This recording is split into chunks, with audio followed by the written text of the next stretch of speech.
Indonesia Corruption Watch atau ICW menilai permintaan amnesti yang dilontarkan ex-Wamenaker Immanuel Ebenezer tak lepas karena adanya presiden serupa usai Sekjen PDI Perjuangan Hasto Kristianto diberikan amnesti. ICW berharap Presiden Prabowo Subianto tidak akan memberi amnesti pada koruptor.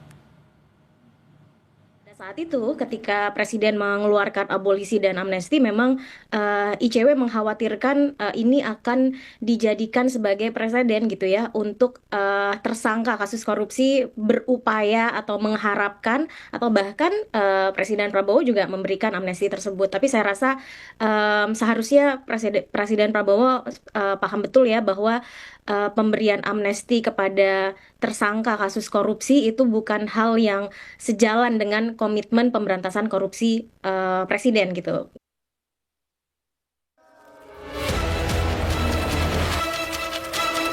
Kasus saya bukan kasus pemerasan.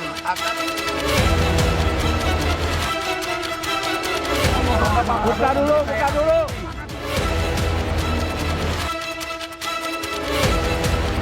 Di pemerintah yang akan saya pimpin, jangan saudara tugaskan untuk cari uang dari APBN, APBD.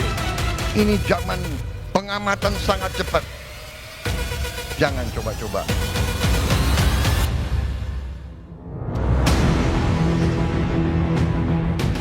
Peringatan Presiden Prabowo Subianto agar kabinetnya jangan sekali-kali melakukan korupsi ini sudah diwanti-wanti sejak sebelum pelantikannya. Namun pada kenyataannya, belum genap setahun pemerintahan Prabowo, seorang wakil menterinya yakni Immanuel Ebenezer tersandung korupsi. Deretan mobil dan motor mewah milik Immanuel Ebenezer ikut disita KPK. Padahal saat dipanggil Prabowo sebelum pengumuman menteri dan wakil menteri Oktober lalu, Noel sempat menegaskan tak ingin pemerintahan Prabowo dirusak oleh koruptor. Kita mau pemerintahan pertama Prabowo ini dijalankan dengan benar lah ya. Apalagi kayak saya aktivis punya tanggung jawab moral dan politik. Kita tidak mau pemerintahan awal ini dirusak oleh para brutus, para klepto yang ya dalam pidato Pak Prabowo jangan kirim orang-orang yang mau nyopet anggaran lah ya.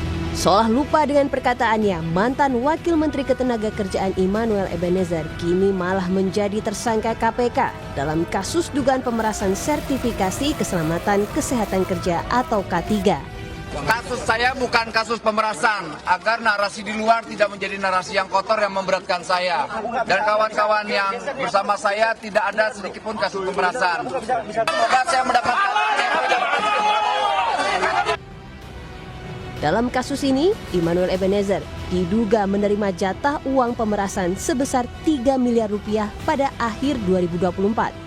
Selain Noel, 10 orang lain juga ditetapkan sebagai tersangka.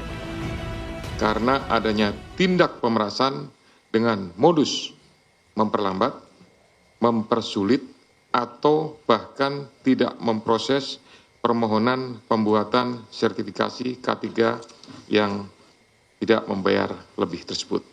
Sejumlah uang tersebut mengalir kepada pihak penyelenggara negara, yaitu IEG, sebesar 3 miliar pada bulan Desember 2024.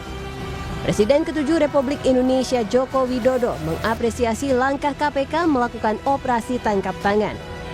Ia mengatakan jika semua harus mengikuti proses hukum yang berlaku. Ya, saya sangat mengapresiasi kerja baik dari KPK dan kita semua harus menghormati proses hukum yang ada. Baik. Sebelum menjabat Wamenaker, Immanuel Ebenezer alias Noel adalah komisaris anak perusahaan BUMN PT Pupuk Indonesia. Ia juga dikenal sebagai mantan ketua relawan Jokowi Mania pada Pilpres 2019 sebelum beralih mendukung Prabowo Subianto lewat Prabowo Mania pada Pilpres 2024. Dalam laporan harta kekayaan penyelenggaraan negara, Noel tercatat memiliki kekayaan sebesar 17,62 miliar rupiah, terdiri dari tanah, bangunan, kendaraan, dan kas.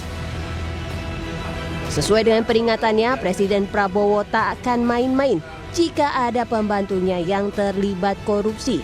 Pasca ditetapkan sebagai tersangka, Immanuel Ebenezer diberhentikan dari jabatannya sebagai Wakil Menteri Ketenagakerjaan. Pemecatan ini diharap bisa menjadi peringatan bagi para pejabat untuk tidak menyalahgunakan kekuasaan demi mencari keuntungan pribadi. Tim Liputan, Kompas TV.